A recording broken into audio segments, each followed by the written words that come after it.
All right, there is a picture of you that you will see it running on the screen. I just kind of want to put it up there. You'll see, I don't know if you all have seen this photo. It will be after the title up here. It's the next picture after our title full screen that you'll see. Tell us about that moment. You went to meet Dr. King. Not only did you meet him, you literally bumped into him. Yes. Tell us about that story. Well, Dr. King was on the radio and TVs, and I saw him and I wanted to be with him. I wanted to be in one of those meetings, but I was here in Kentucky, and he's in all the southern states. So I heard that he was coming to Frankfort. I said, I'm going to be there. And I got down there, there's a crowd of people just everywhere.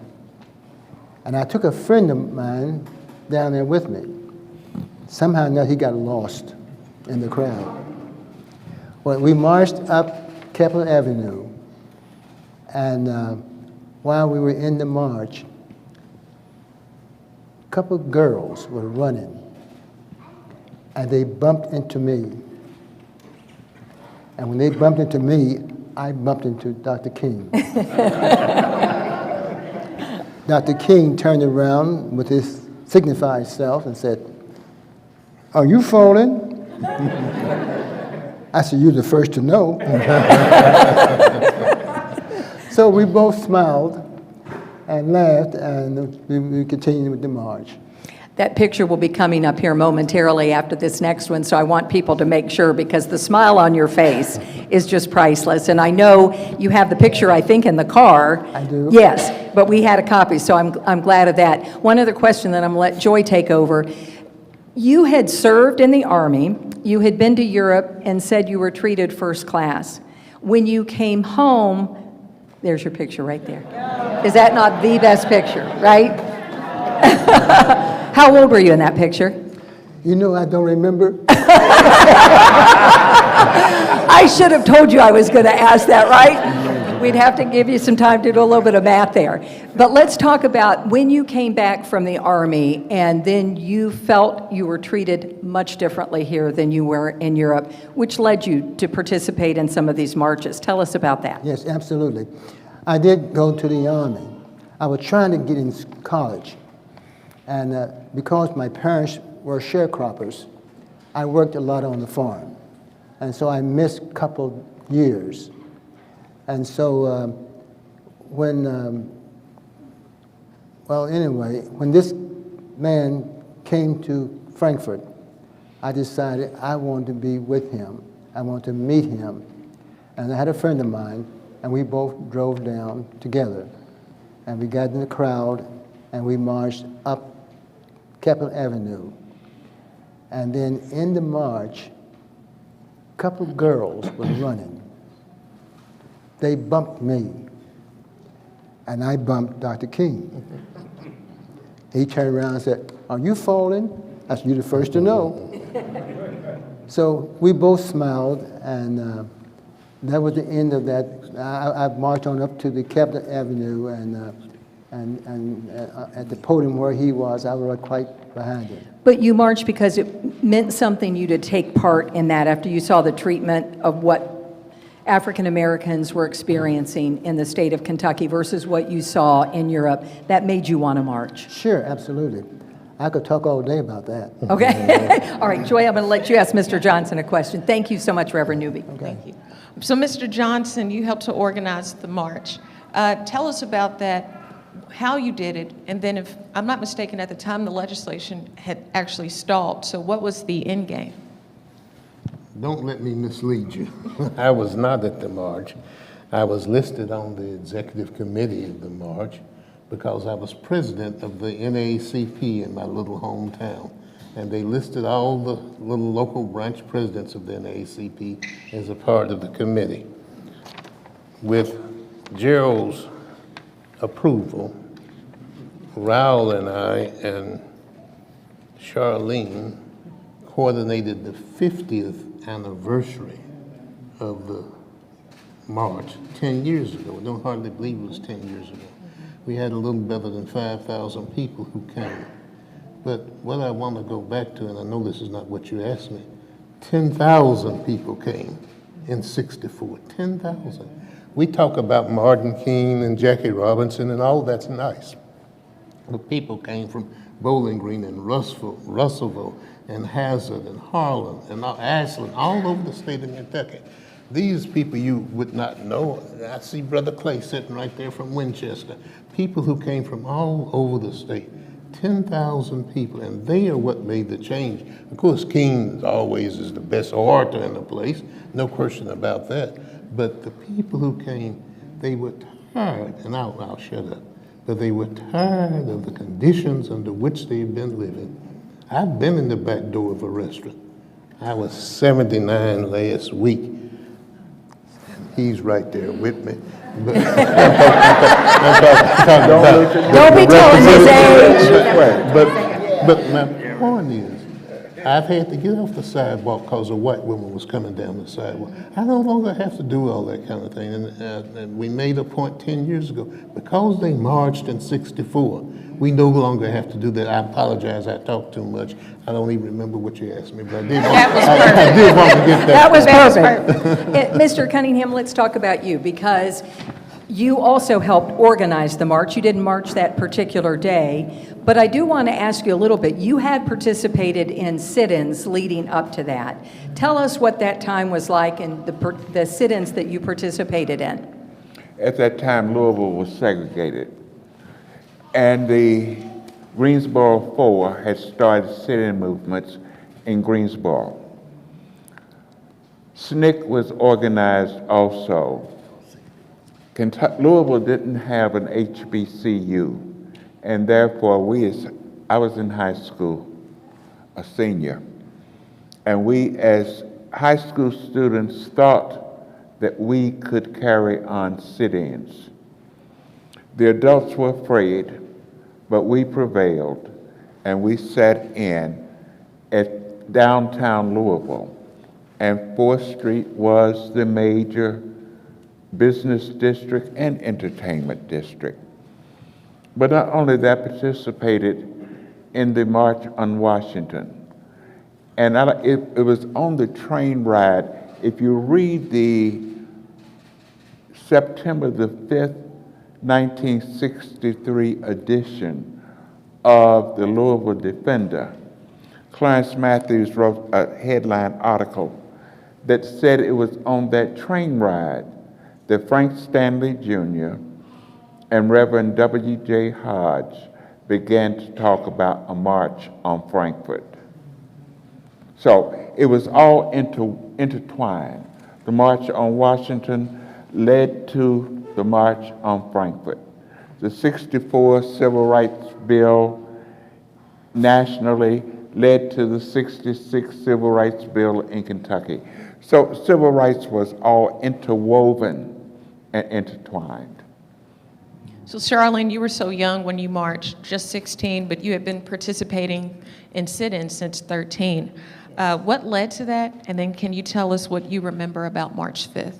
Yes, well, first of all, I had seen Dr. King in Atlanta in 1960, leading peacefully a group of people around outside of a store called Richie's.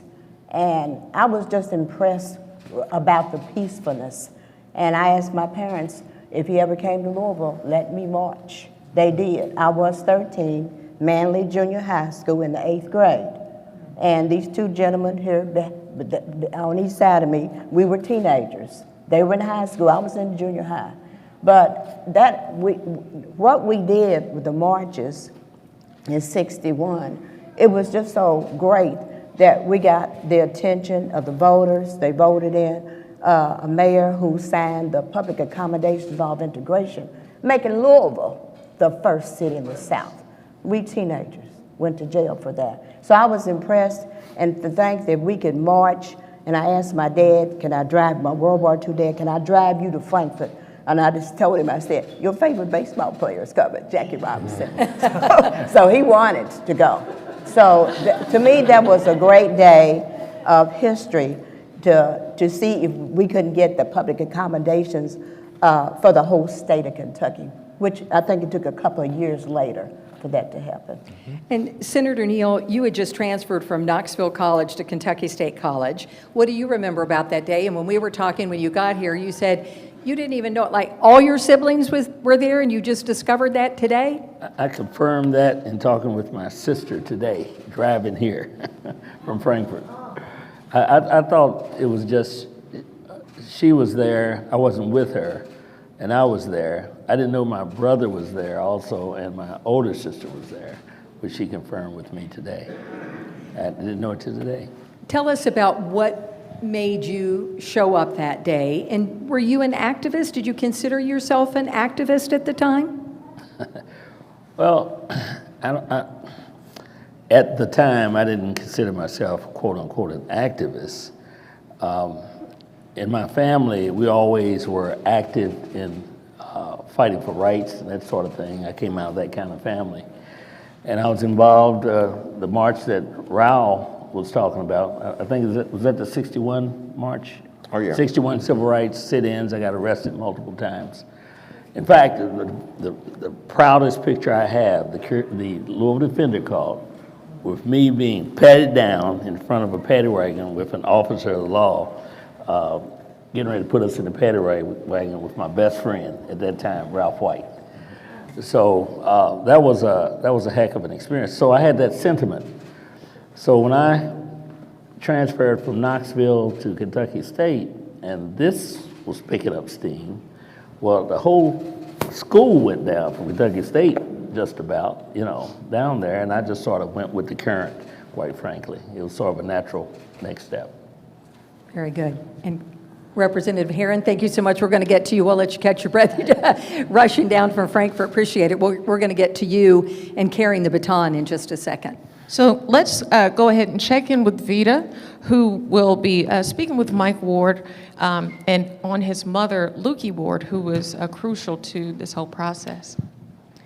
Mike, you want to stand? Yes, ma'am. You were telling me that you didn't get to go, but to the march, but your mother was very influential in helping Senator Powers and organizing. Talk to us a little bit about that. Well, one thing that strikes me is if you look at the program from the march, it's over a dozen men. Every name on that program is a man's name. And that wasn't a coincidence. That was the times. And thank goodness those aren't the times anymore. But Lukey Ward, my mom, and Georgia Powers worked in a little one-room office in an office building that's since been torn down at 3rd and Main at the Allied Organization for Civil Rights. And they did the legwork, got the thing going, did all the statewide contacts, and you worked with all the different groups that made it such a successful event. And then talk to me about any fallout that occurred for your family because of your mother's involvement. Well, I was 13 and was not allowed to go. My big brother and big sister went, but Mom didn't want me to go because we had experienced a good deal of harassment. The house was shot at, things like that, and Mom was much more aware of the security issues because they were being contacted about it. So I wasn't able to go, but in a fun little twist of the world, I later became Associate Director of the Peace Corps and worked with some advocates on Peace Corps issues in Washington, one of whom was Peter Yarrow of Peter, Paul, and Mary. So he and I had lunch after we were doing some lobbying one day, and he had nothing but the best memories of our March on Frankfort. Thank you. You're welcome. One thing that you had mentioned, Mr. Johnson, is certainly we had the star power of Jackie Robinson and Dr. King. But when you look at this, like this sign right here where it says Richmond, Kentucky, Shelby County you see in the back, was the power of this march that you said just the everyday person who showed up because they were tired? Who wants to take that question on? I want to point out real quick before Mike, let me get away from, Your mother was on the steering committee of the whole march. If you look at the program, the people who were, not that program, there's another one, where it lists your mother. I think there were 3 women on the steering. She was one of them. I just want to make that note. Sure. So let's talk about the everyday person, because you all felt, I know Mr. Johnson earlier, you said you felt that was the power of the march, the 10,000 who came from around the state. Would you all agree on that? Yes. Reverend Newby? Yes. Just seeing everybody who was there, just the common man who was there? Yes. All right, very good. That march didn't lead to immediate change in Kentucky, but it did set the tone for the change that happened with the Kentucky Civil Rights Act of 1966. Let's talk a little bit about that. The governor did not come to the march that day. People went to his office afterwards. Am I correct on that? That's correct. Yes. So were people disappointed that the governor was not attending the march? And I think it was Senator Powers, if I'm not mistaken, who said, if he won't come to us, we We'll are go to going to him. go to him. She was not a senator then. She was Georgia Davis, who was a worker for AOCR. The governor had been elected in '63, Governor Breathitt. He did not come, nor did many of the legislators come. Noah Bloom was one who represented the 43rd legislative district at that time, the west end of Louisville. Disappointment prevailed that the governor did not come, and disappointment prevailed when the governor would not endorse a civil rights bill. It was 64 times were different, but he did not come nor endorse. Over the period of the next 2 years, he did endorse the bill in 1966. 2 years later. 2 years later. Mr. Johnson, I can tell you have something to say. Make a point that the Kentucky Commission on Human Rights was established in 1960, and people were all proud of it that they had a state human rights commission, one of the first in the South. But they referenced it as like a bell without a clapper. It was nice to have a commission, but it didn't have any teeth. It had no authority, no legal authority to rule on issues of discrimination. That Civil Rights Bill of 1964 gave the commission, it's 66 actually, the march was in 64 that laid the foundation for the passage of the legislation in 66. But that gave the commission the same authority as a court of law to investigate complaints of discrimination, to rule on them, to issue fines. People, of course, could appeal those decisions to the court. But all of that would never have been in place had it not been for that march in 1964. One thing I want to pivot to a little bit of current day, and I asked you all this on the phone when I talked to some of you. You know, Dr. King, Jackie Robinson, you know, national figures without a doubt. Do we have a Dr. King of the current day? Who is that person now who we look to? Who would you all say? Anybody? Now, Raul, what did you tell me on the phone? You said we don't have anyone like that. Is that what you told me on the phone, I thought? Is there a figure like Dr. King today? Did you tell her that? Yes. There is no one national figure. Today, you have persons like the president of the NAACP, the director and president of the Urban League. You have Al Sharpton with NAN. You have various organizations that have come into play, and those organizations do get together on civil rights. You now have your Congressional Black Caucus, which is very strong. You have a vice president today You have a former president of the United States. These are all leaders, but there is no one to compare with Martin Luther King, who could galvanize the whole civil rights movement around him.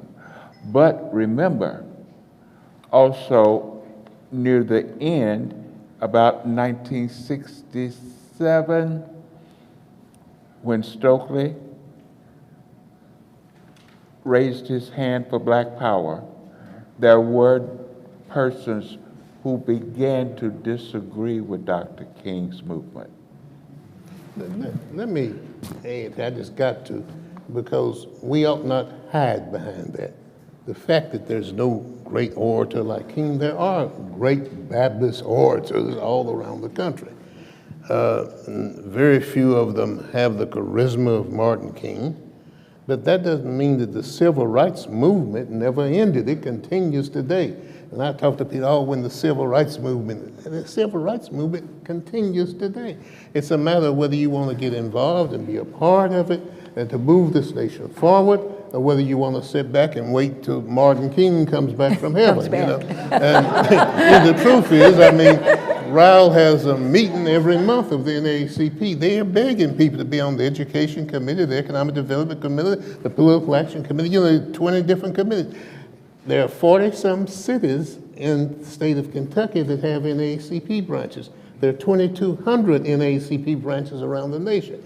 All of these people are local leaders in their local communities. They are continuing to raise issues. You have all kinds of groups here who continues to go before city council to speak, write editorials in the paper, to speak and raise issues. The question is, are we supporting them? Are we sitting back and laugh and saying, well, Ryle's here again, Raymond's here again, rather than going out and supporting them? I mean, if we can talk about Martin King's not with us, but what stops me from doing what I can, my little part? You know, I don't have to have Martin King for me to go out and register 5 people and take somebody to vote. And I'm sorry again, I just... No, I think those are great points. We love that. So let's talk about race relations today. Dr. Newby said, I may not get you there, but it's coming.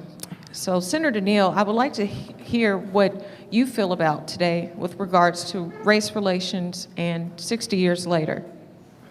Well, I think it's clear that there's been progress, but I could show you historically where for every action, there's had been historically a reaction. Mm-hmm. And I can count that. I can take you right through history and show that, prove it, cannot be refuted. I would suggest that we're in a period of reaction right now, a sophisticated reaction, a targeted and intentional reaction, a nationally contrived and executed reaction, and Kentucky's part of that.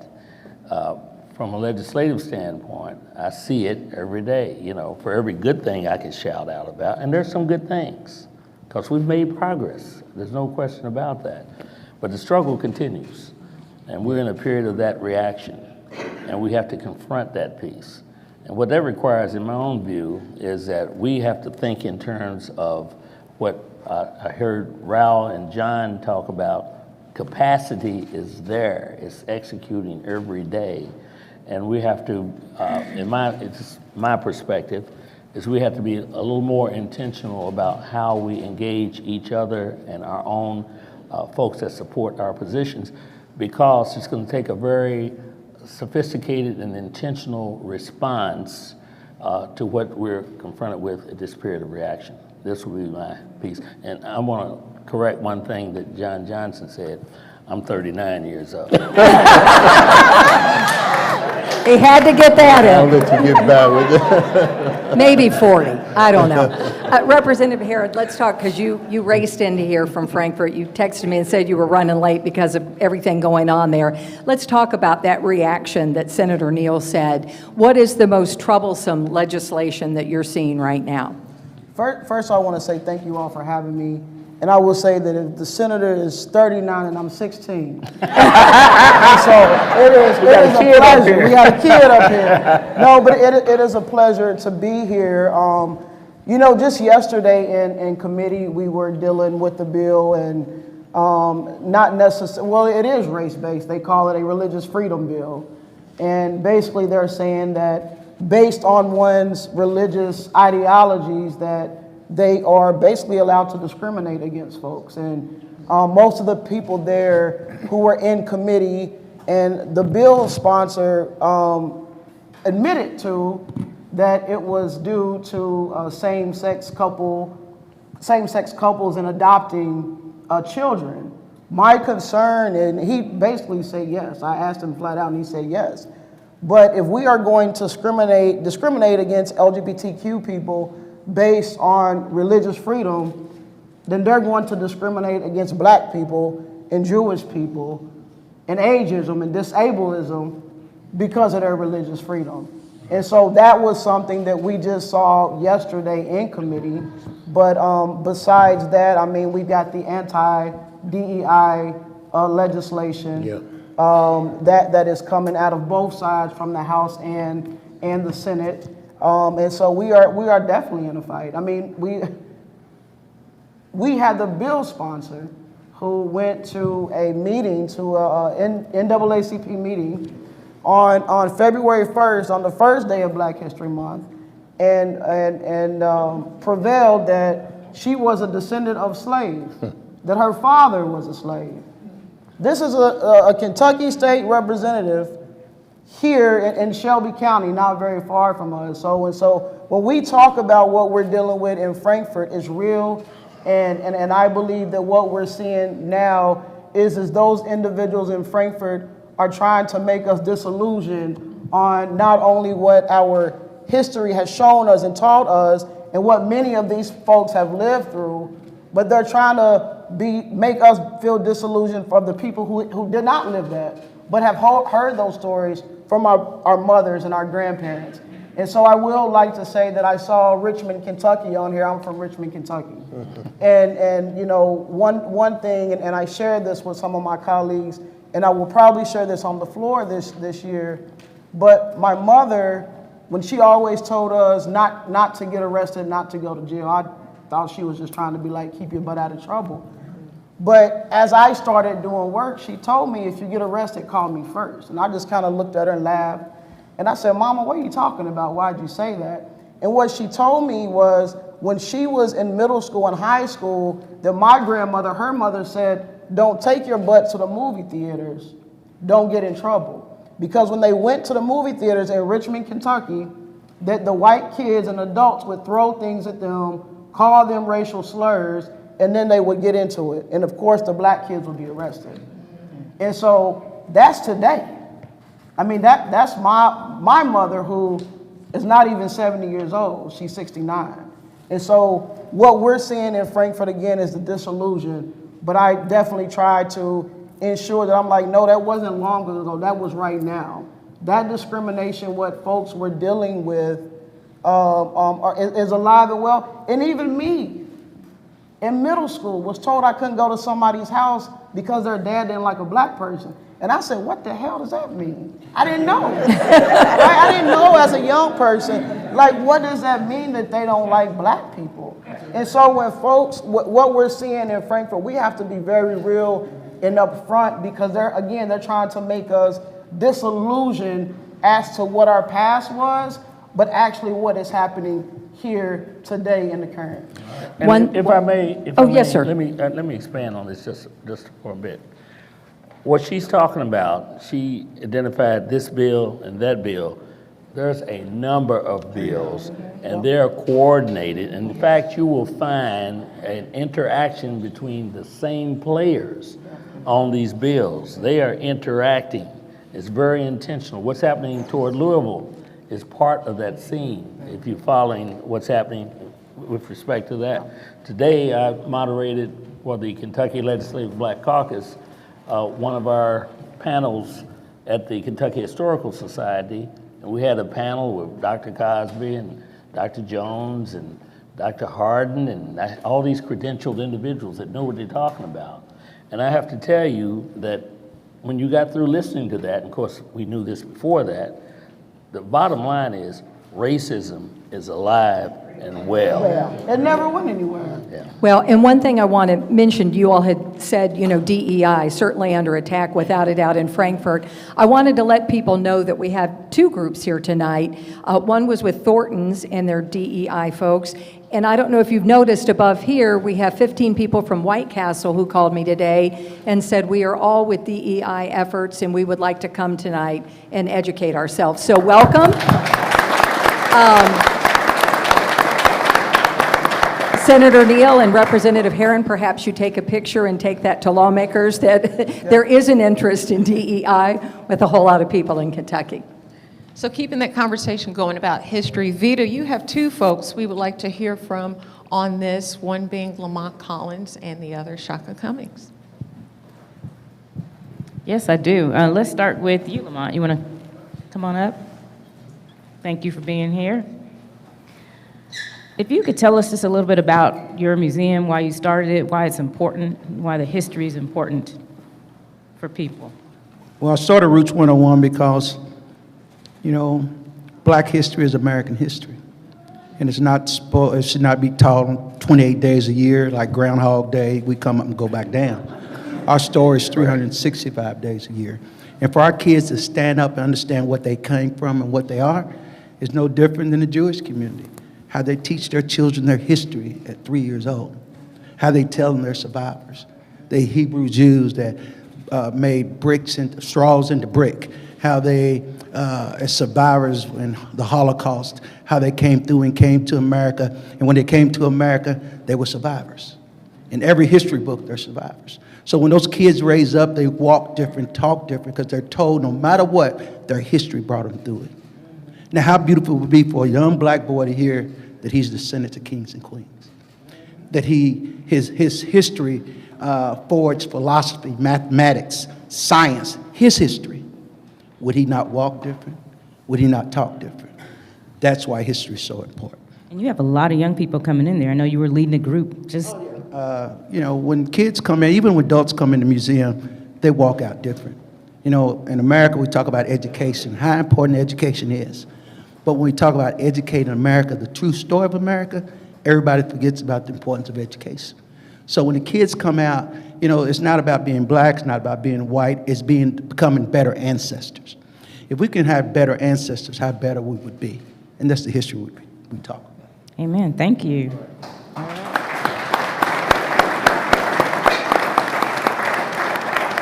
Shaka, you're next. And we're talking exactly your language here. Absolutely. So why don't you talk to us about the project that you're working on and the importance of history and, are we teaching history to our kids the way we ought to be? Absolutely. I work for the Association for Teaching Black History in Kentucky. Our mission is to make sure that the historical experiences, the stories of Black Kentuckians are not lost. We want to make sure that that's a very intentional part of the curriculum K-12 throughout our Commonwealth, with the understanding that Kentucky does not have the monopoly on not effectively teaching Black history. I'm from New York City originally, and so I can tell you that in New York, we messed it up. I've worked in Minnesota and in Florida and in Texas, and for whatever reason, although I think we know the reason, the histories of those who have been historically marginalized, it gets lost. In our Commonwealth, we actually have an incredible core competency to tell the local stories of where we are from. And I'll prove it to you right now. Because you go to any town in Kentucky, and you go into any holler, walk down Main Street, people know what generation of this family has owned that land for how long, they know what name is on the street sign. People know that local history. I just want to make sure, and the association wants to make sure, that when you start telling those stories, that we remember that there are a lot of Black faces that are part of those stories as well. And there's a lot of Black legacy in this state that doesn't always get explored in classrooms the way that it should be explored. So tell me what you're doing to get it there so that we can change this situation. Oh, absolutely. We have a website. atbhk.org. On our website, we have lessons, we have resources freely available to anyone who's interested in utilizing those resources. We have our partners in the Thomas D. Clark Foundation. They are the sponsor organization for the University Press of Kentucky. So you think about the print resources, we try to get those in the hands of folks free of charge. The Muhammad Ali Center is one of our partners. We just recently had an event on Martin Luther King Day in terms of professional development for educators. Berea College is one of our partners. It's where I'm housed. I heard Black history is American history. That is Berea College alum Carter G. Woodson, who shared that wisdom after he was the first Black man to get his PhD from Harvard. Most prominent alum from Berea. Also, I'm an alum of Berea. And then Kentucky State University, as well as a partner, the largest HBCU in the state. And so as we think about the partnerships, we think about the resources, we just want to make sure that we are getting materials into the hands of educators. I very specifically go to places and I talk about the 60th anniversary of the March on Frankfort. And one of the things that I talk about is, number one, that's only 60 years ago. So I appreciate the images, but images in black and white are not necessarily reflective of how recent this is. 60 years ago is not that long ago. And I talk to folks about the fact that there are plenty of people around the Commonwealth who are alive and well and walked with Dr. King on that day. And it'd be awesome if in this year we could have those folks in classrooms telling the stories that we're hearing today on the stage. And I say this with all due respect for the folks who are on the stage. We want to make sure we do that now because we don't know that everyone will be here for the 70th. We need to make sure that we're having these conversations and that these stories and that the legacy continues. So as a part of the work, I just try to give educators some ideas. We'll see what they do with them. We hope that they do a little something with them. That's a wonderful idea. Oh, I would love to see that. Thank you. And this can be for anybody who's over here or on the panel. So we've heard about legislation, coordinated legislation, that is threatening certainly to many, many things. What other threats to progress are there right now? Threats to progress where we are when it comes to race relations. Anybody on the panel? Either side. Lamont's got a... That way everyone... Okay, cool. I think here's what I always do. We had 8 years of Barack Obama, gave us Donald Trump in our lifetime. Now, if we see that mix from Barack Obama to Donald Trump, we know the attitude of America right now. So what we have to do is address that attitude. And that's why when you think about what happened there is what's happening now. So when I talk about teaching the future, all I'm doing is teaching the future so we don't repeat the past. And that's all of us should be at that point in time because we see the intent of America with black people today in our lifetime. Thank you.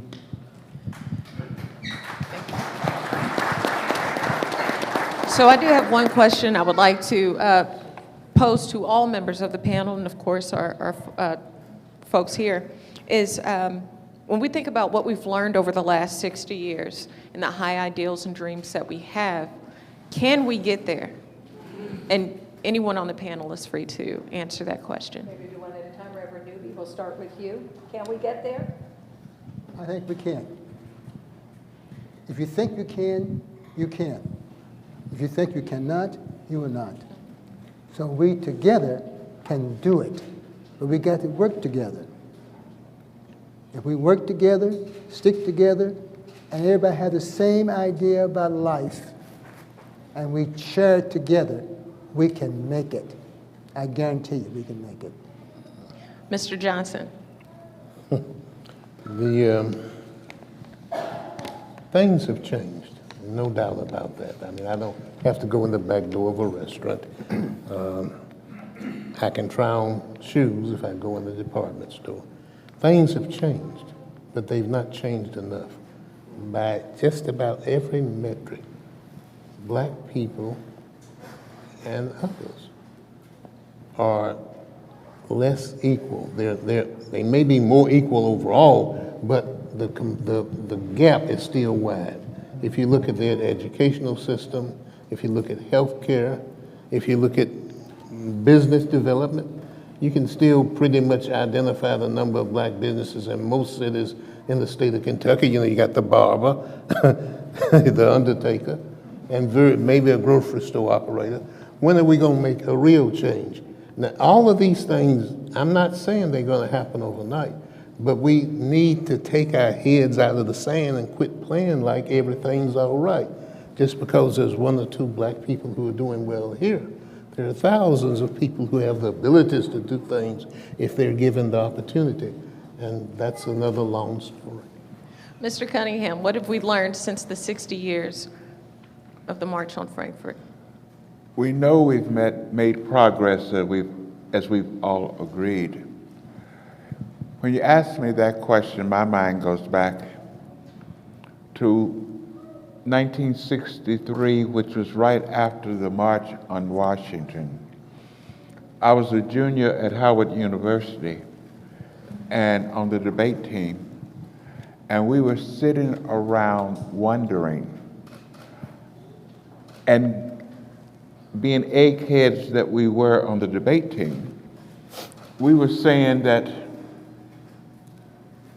with the March on Washington, how long? And we came up with the conclusion that once those old Southerners in Congress had died, in 25 years, it would all be clear. That was in 1963. Also, Congress had just raised its salary to $25,000. And in that conversation, we thought, oh my God, to make $25,000.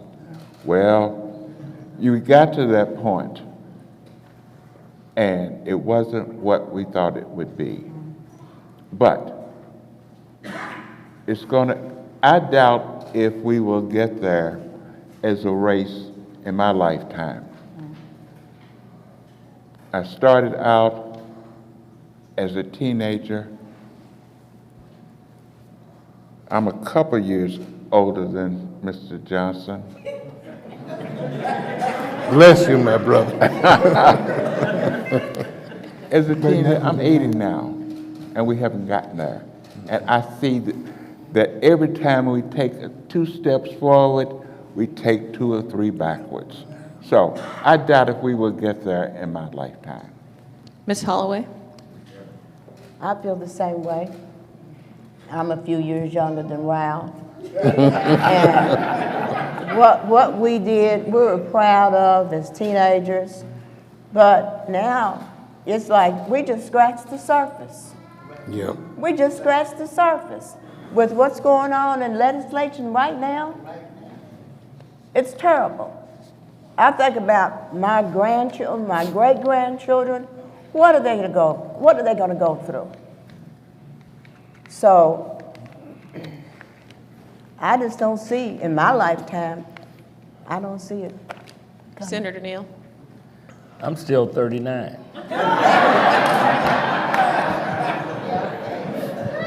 You know, I think it depends on how you define there. You know, if you look at things in the historical context, life we're just a dot on a continuum of time. And the experiences that we have are affected by mega forces. For instance, the changes in this country, the demographic changes, cannot be refuted. They're coming, they're moving right now in terms of what's happening in this country. They're going to influence how we relate to each other later on. So it's going to always be a struggle. And if you look at the world struggles and various peoples of the world, you'll find there are mega and many struggles going on since the beginning, and they will continue. So the question in my mind, you know, I'm a perennial optimist. We're going to get there as we define it, as we plan it, as people of goodwill come together and work toward those things. But there will always be struggle, and it will not look the same down the road. Sometimes it'll look like it's not as burdensome, And sometimes it and or in a combination with other things will seem very burdensome.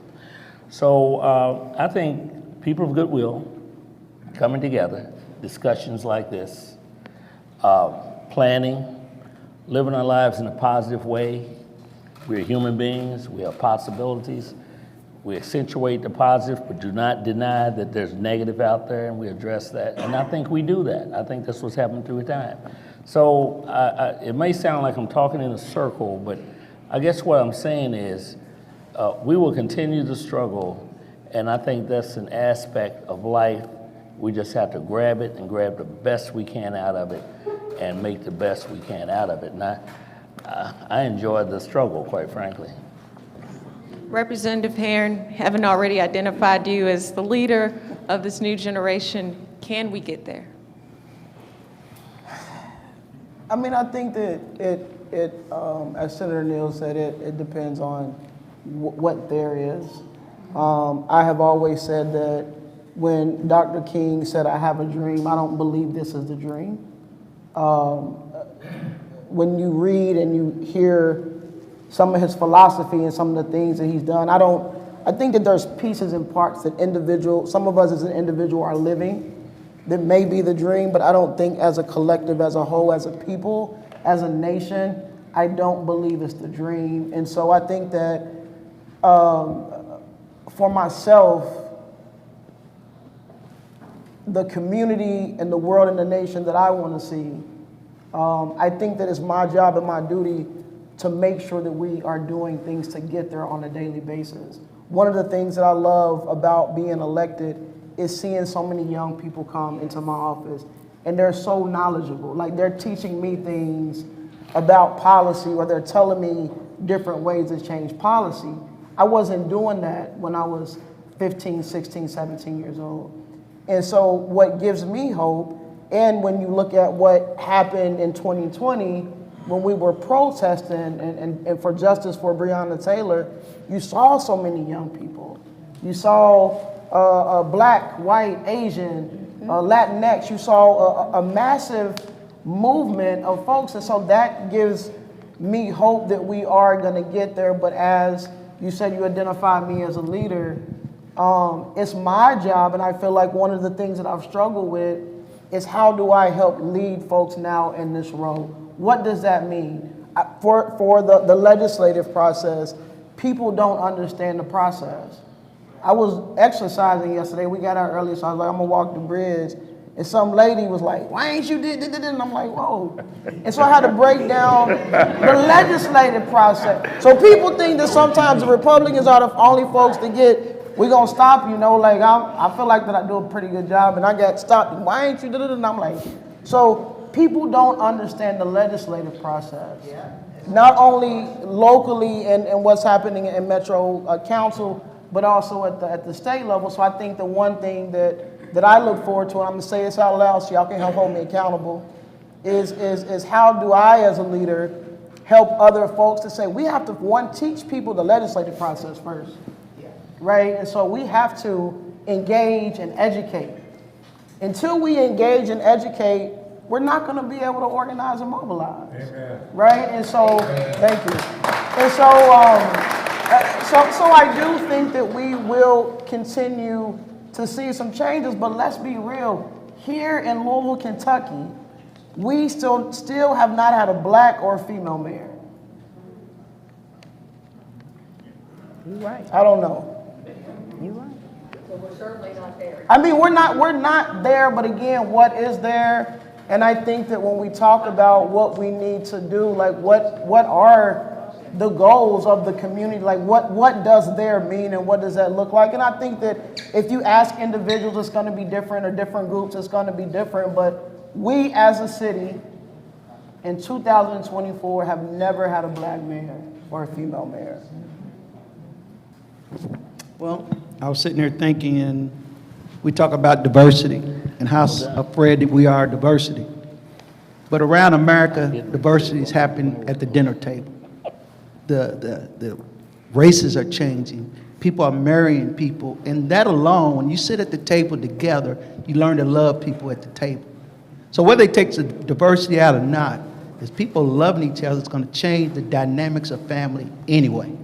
And once we change the dynamic of family, and we have young people, so many young, talented people coming to the museum that understands government, that will be the leaders one day, have been sitting around tables of people that don't look like them. And that's what's going to change America. Can I make one? Shaka wanted to say something, and then we'll come back over. Just a quick thought. I've spent the better part of my professional career as an educator. So I've been in classrooms over 20 years now. Certainly agree with the sentiments of we have to define there. Certainly have heard the sentiment quite a bit that, oh, it's going to be that next generation of young people that are going to be the ones. Now, I heard that when I was 20. I'm 43 now. I'm older than Senator Neal now.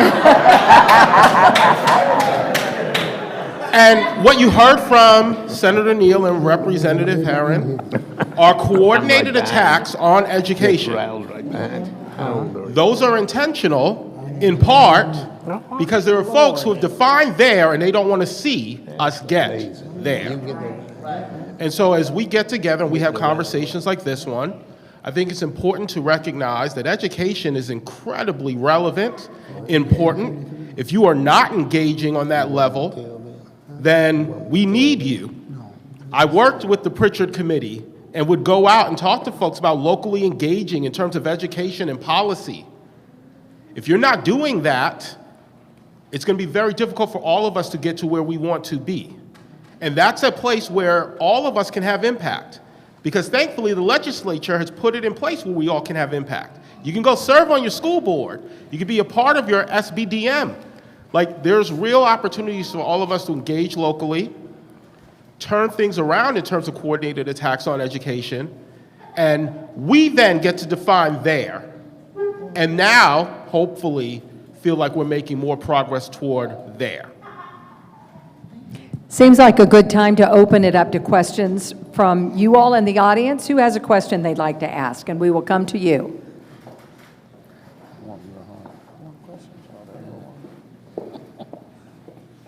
This has been wonderful. Thank you so much. I wonder, you've all talked about the power of the ordinary folks, those 10,000 people at the Frankfort March. And, you know, there's extremists, there's always extremists, there will always be extremists. But those middle people, how do we, Dr. King was able to rally them.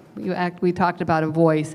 Certainly there's things to do local, things that I am curious to get involved in. But to rally the voters, because that's what moves legislation ultimately. No matter what the legislature hopes for, believes in his heart, he's still going to be pushed around a little bit by the voters. If we get that middle people, 10,000 people, what issue do you think would be the top priority in terms of a legislative change in the state of Kentucky? Who wants to jump in? Hold on, let me say something first. Then I'll let you go, because you're probably going to say something very profound, and I'm not. But listen, this is what we have to do, is that when we're talking about engaging people, we have to find out what people care about. And what people care about in West Louisville is going to be different than what people care about in Eastern Kentucky. Some of the issues are going to be the same, right? Because at the end of the day, people want to be able to survive, their basic needs being met.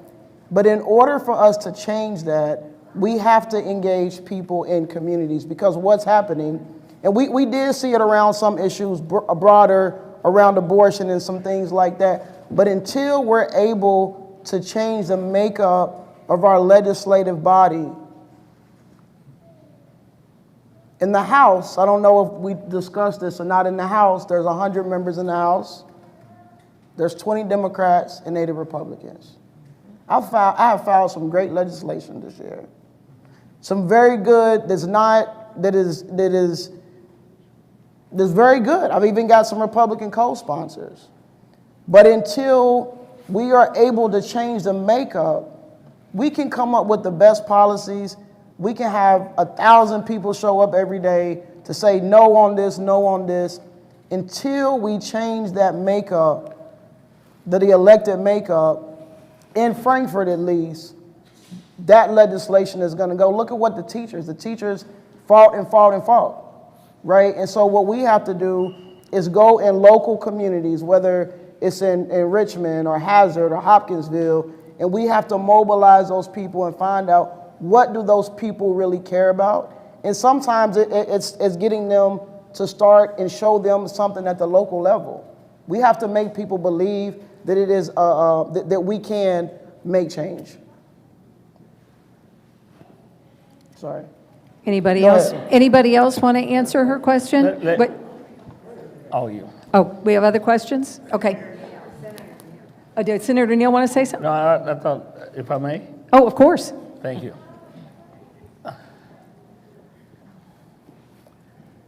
That's a very good question.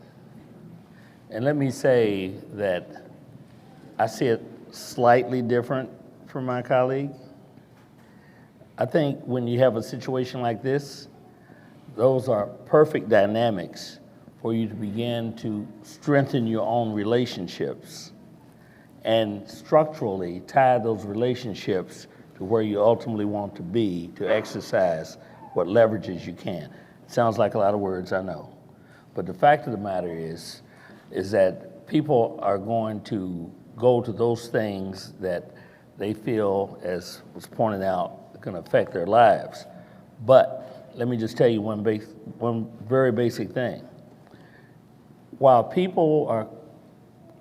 if people see themselves as being pressed against, and if leadership begins to coordinate intentionally and come together, where folks and bodies of individuals who are intentional about their actions and are ready to sustain their actions and engage the actions come together in greater numbers, then we can effectuate changes in our own community. We can effectuate changes in Frankfort. And notwithstanding what's happening in Frankfort right now, I'm gonna tell you, there are people who are engaged in that process. And in big and small ways, they are making a difference in what's happening up there. I don't know what the outcome's gonna be, but I see that change. And I deal with the other side. I deal with anybody that's gonna get me where I gotta go, where I'm ultimately gonna go. But the fact of the matter is that we should not deal in pessimism. We should not deal in can't-doism. You know, we need to come togetherism and sustain that as a value and as a standard for our community. We can do this if we do this. I know we had a question right here. Yes, sir. Yeah, you know, you're talking about policy. We don't understand policy. No, we don't. But in the meantime, you're outnumbered in Frankfort. Republicans, outnumber you. You just said it. No, Yeah? You don't know. Yes, you're outnumbered. And historically, Kentucky is a Republican state. If you don't get the vote, you be in the same boat. So my thing is, young people get disillusioned. And even me, I get disillusioned sometimes. Policy, policy, policy. How do we change policy if we don't have people that can vote you in or somebody in that is gonna change policy? So, you know, that's my thing. Anybody? Did you all want to respond to that? Well, I mean, anybody can change policy, actually. So the big piece of policy that I changed, that I was not even elected. So in 2020, when Breonna Taylor was murdered, I actually reached out to former councilwoman and now deputy mayor Barbara Sexton Smith, and I said, I'm drafting a bill to ban no-knock warrants, and she said, we're actually doing that now, send me what you have. And so me as a citizen, I reached out to one of our electeds and said, this is what I want to do. She said, well, we're doing it, and we worked together and collaborated, and we were able to pass Breonna's law in 16 days here in the city of Louisville. But it also takes the will of the people, and during that time, there was a lot of pressure. But as we did it, I mean, I just had an idea. I didn't know that they were working on it. We collaborated, but it took the will of the people also. During that time, then Breonna Taylor, if you call City Hall During that time, we said, call your council person, call your council person. When you called that number, the message on there said, if you're calling regarding Breonna Taylor, press 1, all other inquiries, press 2. And that's a fact. Senator Neal, and then we'll get your question, ma'am, right here. She just described what I was talking about last time. It's about engagement. You can't hit home runs all the time. Let me tell you something just associated with the same thing.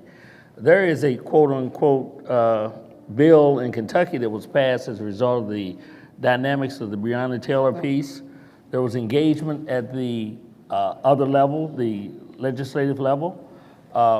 Gerald Neal got COVID and didn't want to run around with, giving it to other people, but he ended up talking to people on other levels in control in Frankfort, because that gave me a chance to put those issues on the table, and that started a dynamic of engagement that ended up in a bill that's not perfect, but is a positive bill, I would argue, that's happened on the state level dealing with the same subject matter or similar subject matter that she's talking about. You see, when you start talking about policy and all that, we're generalizing. The question is, how do we engage the process to get the best results as we can? The whole democratic process is a process of compromise. And even though you have someone in a very majority position, if you engage, if community engage, if you're tactical, if you're strategic, you can effectuate change. We're doing it all the time. So to your statement here, let me tell you what. Follow me around a little bit, and I'll show you exactly how you change policy. And I think you'll be glad when you get to the end of that. I invite you to do that. Yeah. All right, you had a question? Well, mine, it really is not a question. It's a question that I've been involved. And you don't necessarily, the one thing about it, I do know, I'm not pessimistic. Because first of all, what we have, what is lacking now is lack of community engagement. Also, knowledge of the legislative and budgetary process at the local, state, and national level.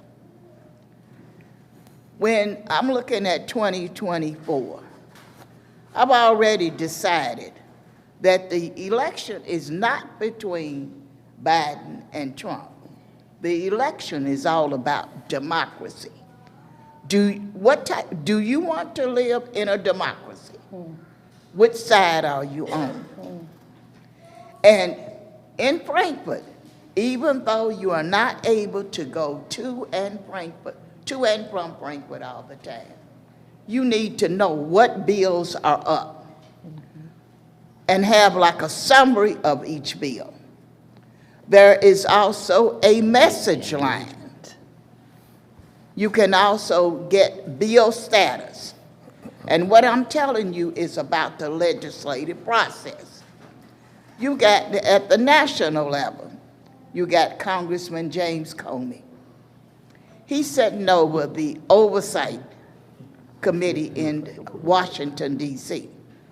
And my question is, and I've called his office locally, and I've called his office nationally.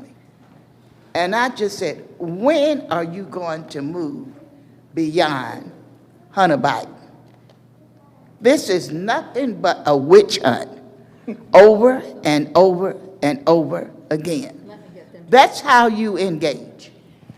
She brought up the presidential election. Let's talk on that briefly, then we want to get some final thoughts, because I think you brought up, I mean, is it Biden and Trump? Is there more at work than what we're talking about there? Anybody on either side? No one's wanting to touch that one. Hey, Rachel, we have another question back here, too, if we can get that in. Oh, all right, go to the next one then, Vita. All right, I don't have a question, but I think one of the problems is money. And we haven't discussed money at all, and everybody's interested in money.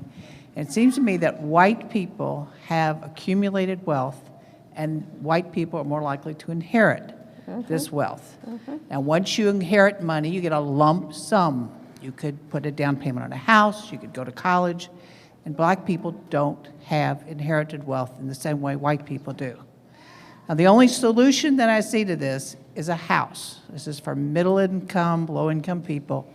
You buy a house, and it goes up in value. When you die, there's money to go to your children. So any legislation should be zeroed in on letting low income, middle income people purchase a home of some sort, a condo, a house, a trailer, anything. And that's where I think the problem is.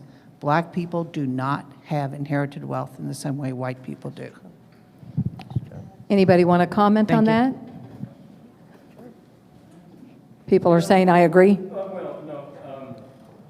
Recently, there's been some information about caste. You know, the system that exists in India. Okay. Is there a caste system in what you're saying that exists in the United States? Is there an inherent caste system that will not allow not only black people, but people who are marginalized to move up? Certainly, that's a book that a lot of people are reading and have. Yes, absolutely. Did anybody want to comment on that? Because I know I've seen a lot of people. We've got one more question. Hi, I'm Stephanie Kuzidum. I'm actually with the Courier-Journal, and I was wondering, I think there was one person who made it to 1 year of the anniversary, and then she was murdered, and that would be Alberta O. Jones. I was just wondering what her impact was, if any, from Louisville onto this march at Frankfort, and if any of you ever were able to talk to her about that. I guess Alberta was very influential, especially in the African American community. She was the first African American woman to pass the Bar Association. Now, she was an officer and a member of the NAACP. But Alberta did not believe that either the Democratic Party nor the Republican Party were going to be Negroes at the time salvation. She was an independent person and organized the Independent Voters League. Alberta was one of those who recruited me as a 14-year-old to do voter registration, and we did it. She was influential. She did impact voter registration. As far as I can recall, Dr. King's first appearance in Louisville was in 1961 that I attended a mass rally at the Old Armory for voter registration. His last appearance in Louisville was in 1967 for voter registration. It's important, and I think each of us has to carry that message, no matter who you're going to vote for. It is important that we do vote. And I think that that was the impact, one of the impacts that Alberta had. So we've had a very educational and impactful program this evening. So I want to go to our panelists for their final thoughts. We've heard themes of community engagement and the importance of telling our history. But what I would like to do is just hear what your takeaways are, and then maybe a word of inspiration or hope that we could leave members of our audience and our viewing audience who are connected to us through streaming this evening. And we'll start with you, Mr. Newby. Say again what you just said. What are your takeaways from this evening, and what's something that you could leave our audience with as we look with hope for the future? I think it's been very helpful. Some of us probably have not had this kind of togetherness where they could express themselves. I was telling my friend here, I said, you know, I'm the oldest one in here. He said, what's that? I said, I'm 91. Oh, I didn't get no laugh out of that. I am 91. But I forgot your question. I went off. What's something that we should, the audience should take away as part of this gathering tonight? Oh, I think what we should take away with this gathering is mixed. I think we should continue being mixed. As a youngster, I grew up around white people because my parents didn't have money for their own, and we had to work on the farm with the white folks. And so I've been around them all my life. And for that very reason, I have no problem with my other people, so to speak. I live with them. They live in my place, around my house where I live. I respect them. And I expect that kind of respect back to me, regardless of what your color is, what your thoughts are. I think that we should be able to respect each other because we all are made alike. You may be a little darker, me may be a little darker, she may be a little whiter, but we are still people. I think this is what we should come away with. We are all people, and we should be able to work together regardless what we look like or how we feel. We all are human beings. I did work at the University of Kentucky for 20 years. I did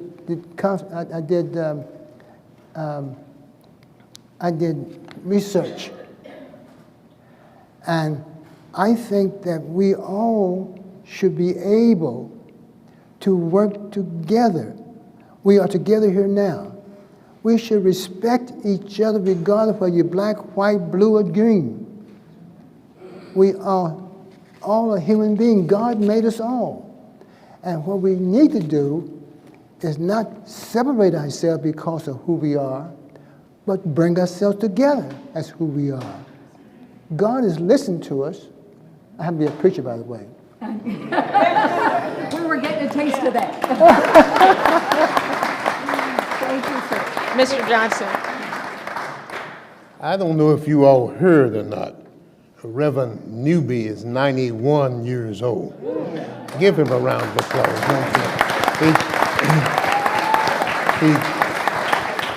He came here at Rachel's invitation, but I know he would rather be at home, but he wanted to be a part of this, and God bless him for making a sacrifice to be here. I want to say every step in every march widen the path of opportunity, not just for African Americans, but for people with disabilities, for women, for people based on their sexual orientation, and so many other areas. We would do well, I think, to pick up on what Reverend Newby was saying, to figure out how we can coalesce. Gerald keeps talking about the need to come together in a unified effort to bring pressures on elected officials. You were talking about that. And we ought to get away from this thing that I'm the NAACP and he's the Urban League, or she's over there and he's with the Congressional. We all have similar concerns. We are all a part of an oppressed society. And Gerald, I don't have no problem. I know there's always going to be problems. I don't have any problem with saying that There are people in certain income brackets, and but we ought to have our share, our equal share of poverty, our equal share of wealth.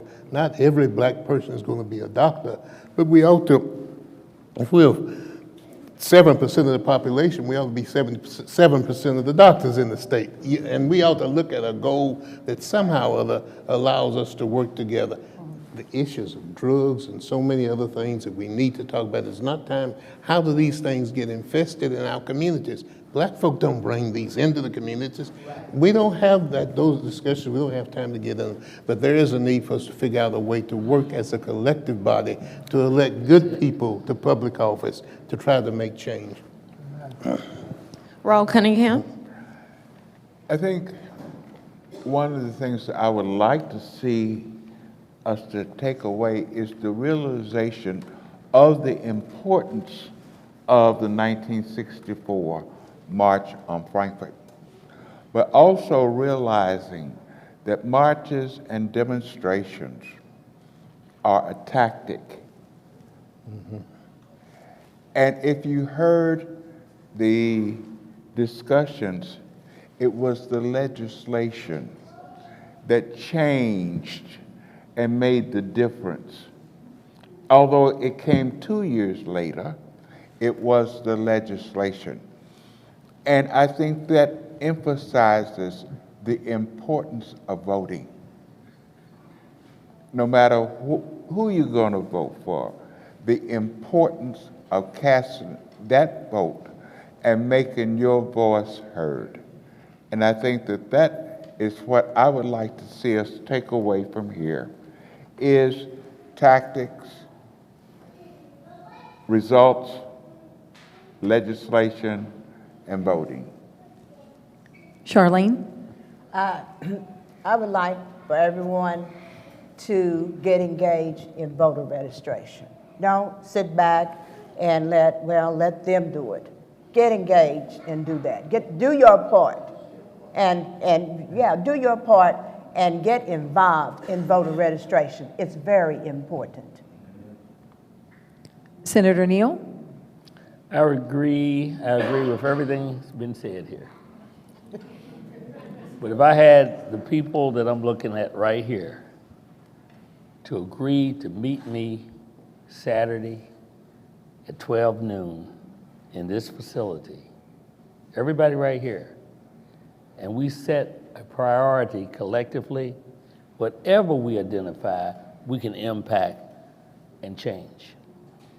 But that is a difficult process because it takes people changing the way they move, the way they think, adjusting themselves in so many different ways. But what I love about the whole thing is that we have an opportunity to do that, and we have a good reason to do it.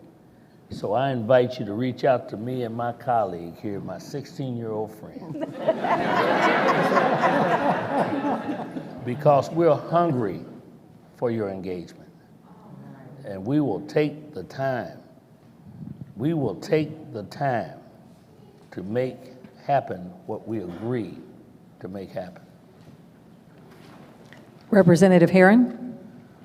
Oh, wow. It's an honor being up here with the folks who paved the way for me. I realize my takeaway is that I got some work to do,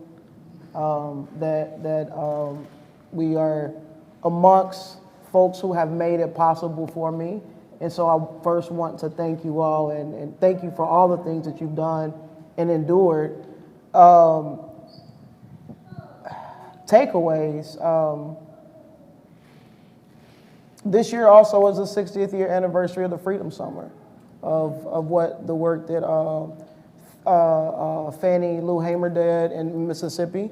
And so as folks talked about what are we going to do and engage, if we're going to be on the 60th year theme, yes, we need to get people registered to vote. But I think my other thing that I would leave folks with is, what do you want your individual legacy to be? And I think that when you speak about it and talk about it in that way, and it may not be voter engagement, it may be something else. I met some young students today who do some work around speech pathology. Your talent or your interest may be something else, but I just offer to everyone to think about what is your individual legacy and what are you going to do based on that, so in 20 years or in 30 years or in 60 years, somebody can say, this is what that person did. Vita?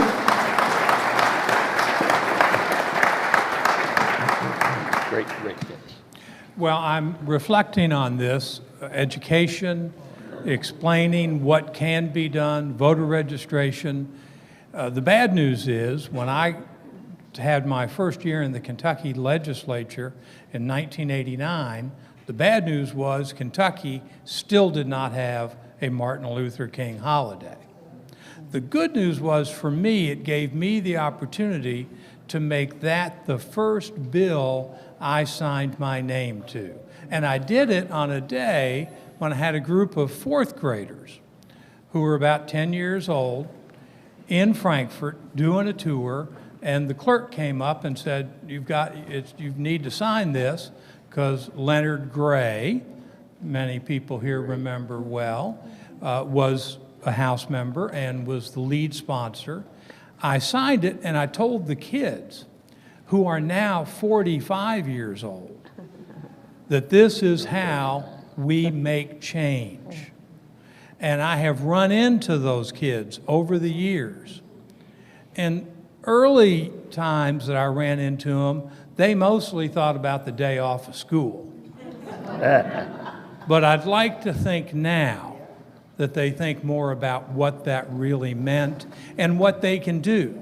And it was just this guy they knew that they saw around with my kids who were that age at the time. So we can do it. And I was watching TV the night that Lyndon Johnson addressed the U.S. House of Representatives. And I did not know what a big deal it was at the time, but when he looked at them and said, we shall overcome. And I think we shall. I'm with the optimists in the crowd. Thank you, Mike. Come on. Closing. All right, Shaka. Any closing comments from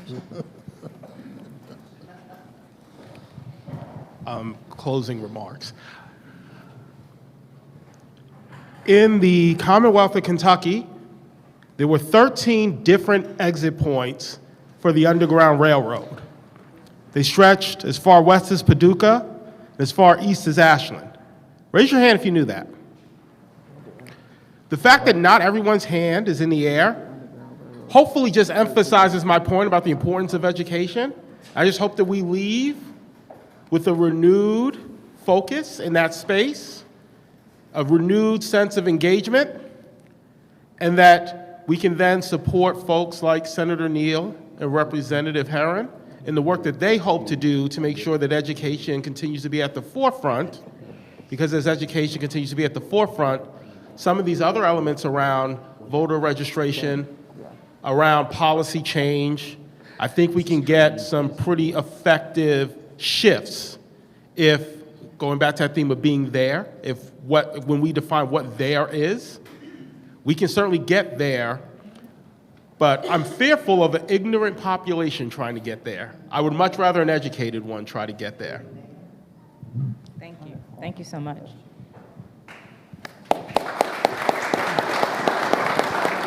As we start to close out the evening, just a few things. Our collection manager, Tish Boyer, is back there. She has some artifacts. If you didn't stop by on the way in, make sure you do on the way out. Does the name Evelyn Glass sound familiar to anybody in the room? Yes.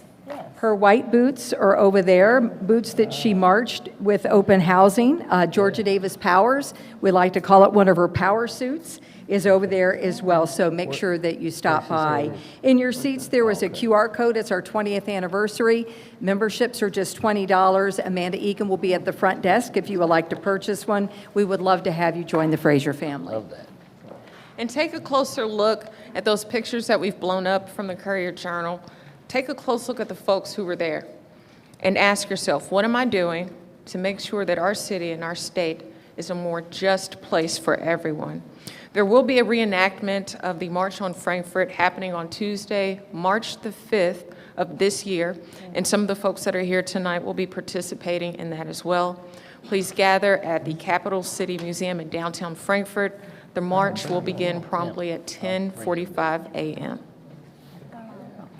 And we'd like to bring the Sankofa players back up from Roots 101 to close the evening with We Shall Overcome. The words to the song were included on your seat. The Sankofa singers will get us started, and then we will join in. We have to know where we've been to understand where we're going. We hope tonight provided some insight, and thank you to the many heroes tonight who helped lead the way.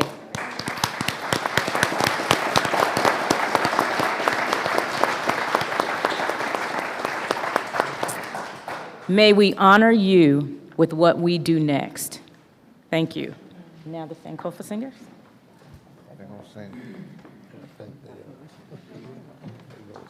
I was trying to figure out if we need to. If they're gonna sing, we should overcome. We need to. Deep in my heart, I'm gonna get him. believe that we shall over Let's show them. someday. We shall overcome. We shall overcome.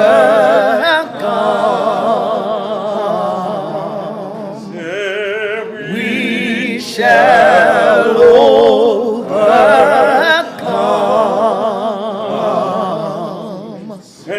We shall overcome someday. Oh, deep in my heart, I